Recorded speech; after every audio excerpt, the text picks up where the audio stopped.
आज की online class में आप सभी का स्वागत है। आइए हम लोग कल जो पढ़ा था उसके आगे बढ़ते हैं। संविधान सभा की स्थिति, संगठन एवं कार्यकारण के संबंध में कुछ प्रश्न निरंतर उठाए जा रहे थे।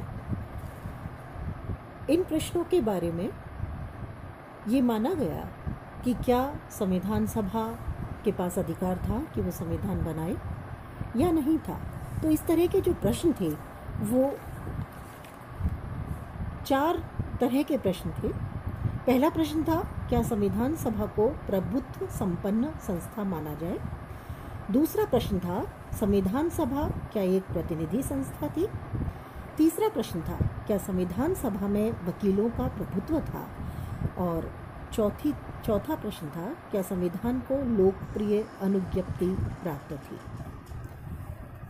इन्हें हम विस्तार से देखेंगे। पहला प्रश्न देखते हैं। सबसे पहले, क्या संविधान सभा को प्रभुत्व संपन्न संस्था माना जाए। ब्रिटिश संसद के एक वाद विवाद में चर्चिल ने संविधान सभा की वैधता को चुनौती दी थी। वहीं पर संविधान सभा के ही एक सदस्य M.R. जयकर ने भी कहा था कि संविधान सभा एक प्रभुत्व संपन्न संस्था नहीं है। उसकी शक्तियां मूलभूत सिद्धांतों एवं प्रक्रियाओं दोनों की दृष्टि से मर्यादित है। उनका जो विचार था वो इस आधार पर था कि संविधान सभा कैबिनेट योजना के अधीन बनाई गई थी और ब्रिटिश संसद की सत्ता के अधीन थी और कैबिनेट मिशन योजना में वर्णित संविधान की मूल रूपरेखा में कोई परिवर्तन नहीं कर सकती थी। सभा का आह्वान ब्रिटिश सम्राट के अधिकार पर गवर्नर जनरल द्वारा किया गया था और उस समय ये माना गया था कि संविधान सभा जो संविधान बनाएगी उसे ब्रिटिश संसद के पास अनुमोदन के लिए भेजा जाएगा। लेकिन भारतीय संविधान सभा के अधिकांश सदस्यों ने इन प्रतिबंधों को अस्वीकार कर दिया और संविधान सभा की संप्रभुता पर बल दिया। N.G. अयंगर ने संविधान सभा की बैठक में 11 दिसंबर 1946 को पूर्ण प्रभुता के विचार को स्पष्ट तौर पर प्रकट करते हुए कहा, इस संविधान सभा का स्रोत ये नहीं कि इसके निर्माता सम्राट की सरकार के 3 सदस्य थे, वरन यह है कि इनके प्रस्तावों को जनता ने स्वीकार कर लिया था। जवाहरलाल नेहरू ने भी यही विचार रखा। सरकारें राजकीय पत्रों से पैदा नहीं होती, वास्तव में वे जनता की इच्छा की अभिव्यक्ति होती है। हम आज यहाँ इसलिए एकत्रित हो पाए हैं क्योंकि हमारे पीछे जनता की शक्ति है।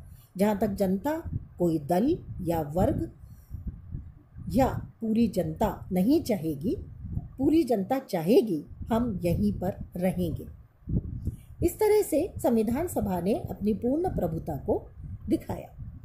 जो इसकी प्रमुख इसमें तर्क आए सामने, उसमें पहला तर्क है, ये प्रस्ताव पारित किया गया कि ब्रिटिश सरकार या कोई भी अन्य सत्ता के आदेश से सभा का विघटन नहीं होगा। इसे तभी भंग किया जा सकेगा जब सभा स्वयं 2/3 बहुमत से इस आशय का प्रस्ताव पारित कर दे। दूसरी बात जो सामने आई वो थी, संविधान सभा ने सभा के संचालन की पूरी शक्ति अपने निर्वाचित सभापति को दे दी। इस प्रकार भारतीय संविधान सभा ने संविधान निर्माण का कार्य पूर्ण संप्रभुता की भावना से प्रारंभ किया। दूसरा प्रश्न जो सामने आया वो था कि क्या संविधान सभा एक प्रतिनिधि संस्था थी। इस प्रश्न पर राष्ट्रीय कांग्रेस के समाजवादी वर्ग और कुछ अन्य दलों ने आपत्ति की। उनका मानना था कि संविधान सभा के सदस्यों का निर्वाचन अप्रत्यक्ष होने के कारण इसे प्रतिनिधि सभा नहीं कहा जा सकता। इसमें जयप्रकाश नारायण एक प्रमुख नेता थे। उनका मानना था कि संविधान सभा अपने गठन में उस संविधान से बहुत भिन्न है जिसकी रूपरेखा नेहरू जी ने सामने रखी थी। इसकी रचना ब्रिटिश सरकार ने की है और इसके द्वारा स्वतंत्रता पाने की आशा नहीं की जा सकती, जिसके लिए हम संघर्ष कर रहे हैं। एक और नेता श्री नारायण और उनके साथियों के द्वारा भी ये कहा गया कि संविधान सभा के सदस्यों का चुनाव वयस्क मताधिकार और प्रत्यक्ष निर्वाचन के आधार पर किया जाना चाहिए। सैद्धांतिक तौर पर देखें तो ये बात बहुत सच दिखाई देती है, सही लगती है, लेकिन व्यवहारिक दृष्टि से ये सही नहीं है। इसके पीछे कुछ तर्क है। पहला तर्क है, कांग्रेस के द्वारा कैबिनेट योजना के संविधान सभा संबंधी प्रस्तावों को किसी आदर्श के आधार पर नहीं, बल्कि इस आधार पर अपनाया था कि तत्कालीन परिस्थितियों में यह प्रस्ताव ही एकता को बनाए रख सकता है। प्रत्यक्ष निर्वाचन की स्थिति व्यावहारिक नहीं थी। दूसरा जो बिंदु इसमें सामने आया वो था कि अगर ये मान भी लिया जाए कि संविधान सभा के सदस्यों का प्रत्यक्ष निर्वाचन हो सकता, तो भी ज़्यादा से ज़्यादा यही स्वरूप इसका होता और यही सदस्य चुन कर के आते, क्योंकि 1952 में जब पहला आम चुनाव भारत में हुआ, स्वतंत्र भारत में, तो इसके सभी सदस्य चुनाव लड़कर बहुमत के साथ जीत कर आए थे। तीसरी बात जो सामने आई वो ये थी, और ये बहुत महत्वपूर्ण तथ्य था, कि हालांकि भारतीय राजनीति का प्रमुख दल उस समय कांग्रेस था और उसमें संविधान सभा को एक प्रतिनिधि के आधिकारिक तौर पर प्रतिनिधि ज़्यादा संख्या में दिए थे, लेकिन इसके बावजूद भी इसमें कांग्रेस से इतर बहुत सारे लोग शामिल थे। प्रारूप समिति के अध्यक्ष doctor Ambedkar, A K. Ayyar, N G. Ayyangar, K. Santhanam, M R. Jayakar, Sachchidananda Sinha, Shyama Prasad Mukherjee, B. Shiva Rao, doctor Radhakrishnan, K T. Shah, M C. Mukherjee और हृदयनाथ कुंजरू जैसे जो सदस्य इसके थे वे कांग्रेस के नहीं थे। हालांकि कांग्रेस के प्रमुख नेता इसमें शामिल थे, जिसमें पंडित नेहरू, सरदार पटेल, डॉक्टर राजेंद्र प्रसाद, मौलाना आज़ाद, पंडित गोविंद वल्लभ पंत, चक्रवर्ती राजगोपालाचारी, पुरुषोत्तम दास टंडन, के.एम. मुंशी, बाल गोविंद खेर, आचार्य जे.बी. कृपलानी आदि इसमें आते हैं। इन्हीं लोगों ने मूल रूप से संविधान का स्वरूप, उसके दार्शनिक व्याख्या और उसे उद्देश्यपूर्ण बनाने की निर्णायक भूमिका निभाई। इसी तरह से तेज बहादुर सप्रू और जयप्रकाश नारायण को भी संविधान सभा की सदस्यता के लिए आमंत्रित किया गया। हालांकि सप्रू ने स्वास्थ्य कारणों से इसे स्वीकार नहीं किया, तो जयप्रकाश नारायण ने इस प्रस्ताव को ठुकरा दिया। इसके अतिरिक्त लीग के एक प्रतिनिधि मोहम्मद सादुल्ला भी इसके सदस्य बनाए गए थे। संविधान सभा में न केवल विभिन्न विचारधाराओं को शामिल किया गया, बल्कि अल्पसंख्यक वर्ग को पर्याप्त प्रतिनिधित्व भी दिया गया, जिसका गठन हम इस तरह से देख सकते हैं। नेपाली एक सदस्य थे जो बंगाल से निर्वाचित हुए थे, सिख 5, पारसी 3, ईसाई 7, आंग्ल भारतीय 3, पिछड़ी हुई जातियों से 5, अनुसूचित जाति से 33 और मुस्लिम लीग से 31। इस तरह से मुस्लिम प्रतिनिधि भी इसमें 31 शामिल थे। कुल मिलाकर के विभाजन के बाद देशी रियासतों के प्रतिनिधित्व के अतिरिक्त संविधान सभा का गठन हुआ, और इस तरह से दलीय दृष्टि से संविधान सभा भारतीय जनता का प्रतिनिधित्व करती थी, तो वहीं पर अल्पसंख्यकों के आधार पर भी पूरे भारत का प्रतिनिधित्व इसमें होता था। इन सभी तथ्यों के आधार पर के. संथानम ने कहा था कि जनमत का कोई भी ऐसा वर्ग नहीं था जिसे संविधान सभा में प्रतिनिधित्व प्राप्त न हो। ग्रेनविल ऑस्टिन ने जब संविधान सभा के सदस्यों का इंटरव्यू लिया और संविधान सभा का विस्तृत अध्ययन किया, तो उसके बाद उन्होंने भी यही कहा कि अप्रत्यक्ष रूप से निर्वाचित और इस दृष्टि से भारतीय जनता के प्रति उत्तरदायी न होने पर भी संविधान सभा अत्यधिक प्रतिनिध्यात्मक संस्था थी। अब हम तीसरे प्रश्न पर विचार करेंगे। क्या संविधान को लोकप्रिय अनुयुक्ति प्राप्त थी? जिन व्यक्तियों के द्वारा संविधान सभा की प्रतिनिध्यात्मकता पर संदेह व्यक्त किया गया था, उसके द्वारा यह भी कहा गया कि यदि तत्कालीन परिस्थितियों में प्रत्यक्ष निर्वाचन के आधार पर संविधान सभा का गठन संभव नहीं था तो संबंधित सभा द्वारा निर्मित संविधान को जनमत संग्रह के लिए प्रस्तुत किया जाना चाहिए था और इस प्रकार के जनमत संग्रह के बाद ही उसे पारित समझा जाता। और इसीलिए कहा गया कि इसे लोकप्रिय अनुज्ञप्ति प्राप्त नहीं थी क्योंकि ऐसा नहीं किया गया था। लेकिन वास्तव में इस तर्क में भी कोई सार नहीं था, क्योंकि ये व्यवहारिक नहीं था कि 17 करोड़ से अधिक मतदाताओं से जनमत संग्रह कराया जाए।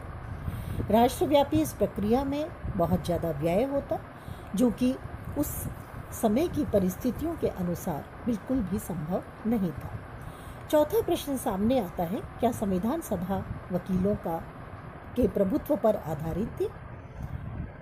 एक वर्ग का मानना था कि संविधान सभा में किसान और मजदूरों को समुचित प्रतिनिधित्व प्राप्त नहीं हुआ, क्योंकि भारत में अधिकांश लोग कृषक हैं।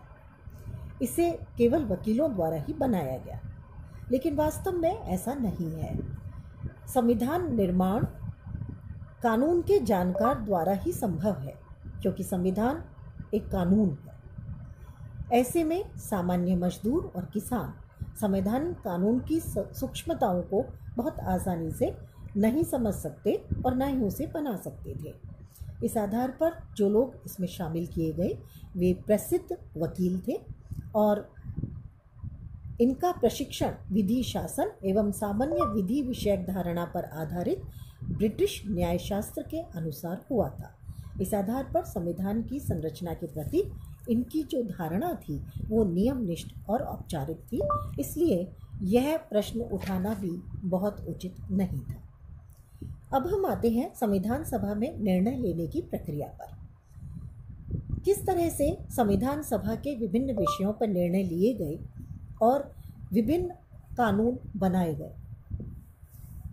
जो प्रक्रिया अपनाई गई थी उसके बारे में ग्रेनविल ऑस्टिन जैसे विचारक के विचार को सामान्य तौर पर स्वीकार किया जाता है, जिनका मानना था कि ये प्रक्रिया सबसे श्रेष्ठ प्रक्रिया थी, क्योंकि इसमें 3 बातों को शामिल किया गया था।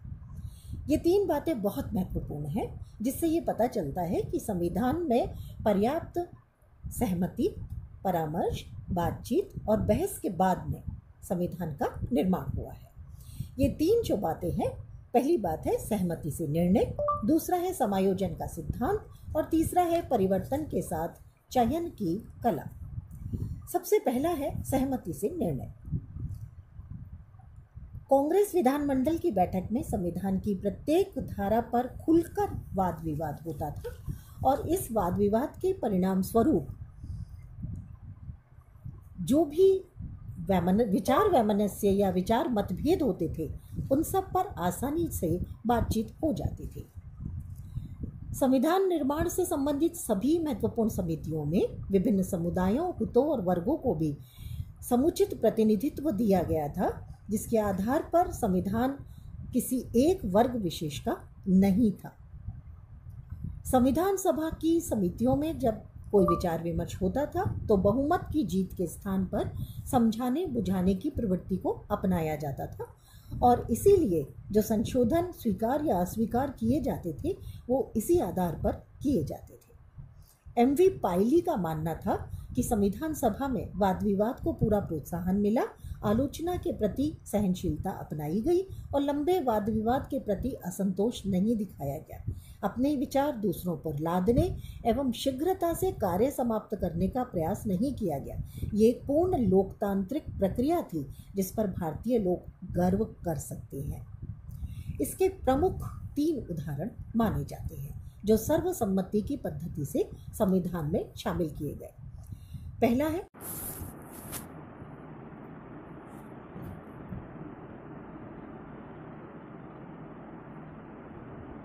ग्रेनविल ऑस्टिन के अनुसार 3 तत्वों ने सर्वसम्मति के आधार पर निर्णय लेने में सहायता प्रदान की। ये थे संविधान सभा में एकता का वातावरण, आदर्शवादिता का वातावरण और राष्ट्रीय उद्देश्य की विद्यमानता। दूसरा सिद्धांत जो बताया गया वो है समायोजन का सिद्धांत। समायोजन के सिद्धांत का अर्थ है दो तत्वों के बीच में सामंजस्य स्थापित करना जिन्हें अब तक परस्पर विरोधी माना जाता रहा था। संविधान सभा में इस तरह के कई विषयों को शामिल किया गया जो सामान्य तौर पर एक दूसरे के विरोधी माने जाते हैं। इसमें 3 प्रमुख बातें हैं। पहला है संघात्मक और एकात्मक व्यवस्था के बीच समन्वय जो भारतीय संविधान में मौजूद है। दूसरा है गणतंत्रीय व्यवस्था के साथ साथ राष्ट्रमंडल की सदस्यता। और तीसरा है केंद्रीय शासन और पंचायत व्यवस्था के बीच समन्वय। और तीसरी बात जो इसमें सामने आई ग्रेनविल ऑस्टिन के अनुसार, परिवर्तन के साथ चयन की कला। संविधान निर्माण का कार्य परिवर्तन के साथ चयन की कला के आधार पर किया गया, क्योंकि भारतीय संविधान जिस समय बनाया गया उस समय मौलिक संविधान के निर्माण को सोचना भी संभव नहीं था। ऐसी स्थिति में विदेशी संविधानों की धारणाओं और व्यवस्थाओं को भारतीय संविधान में भारतीय परिस्थितियों के अनुसार ढाल करके लाने का प्रयास किया गया। और ये एक बहुत बड़ा उदाहरण है परिवर्तन के साथ चयन की कला का। तो इस तरह से भारतीय संविधान में ये महत्वपूर्ण बातें रहीं। भारतीय संविधान को जिस तरह से चयन और कला के रूप में लिया गया, हमने अलग अलग देशों से अलग अलग व्यवस्थाओं को लिया, उसमें प्रमुख बातें हम देख लेते हैं। ब्रिटेन से हमने संसदीय शासन, विधि निर्माण की प्रक्रिया, एकल नागरिकता, द्विसदनीय व्यवस्था को लिया।